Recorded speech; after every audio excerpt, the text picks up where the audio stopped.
নিবদা চলো তো লাইরি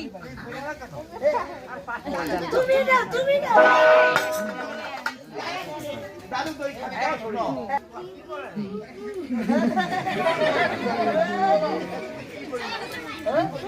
ওগো তুই হলি তুমি আরিয়া বংশের মেয়ে হলে কি হবে আমি হলাম সুধী বংশের এই দাদা এই শোনো তোমার এই সিলটা না একবার ফ্যান্টাস্টিক আরেকবার করে দেখা দাও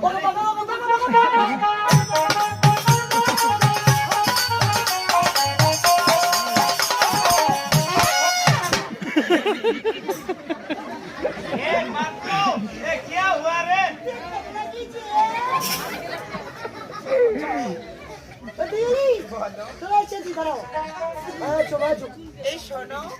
তো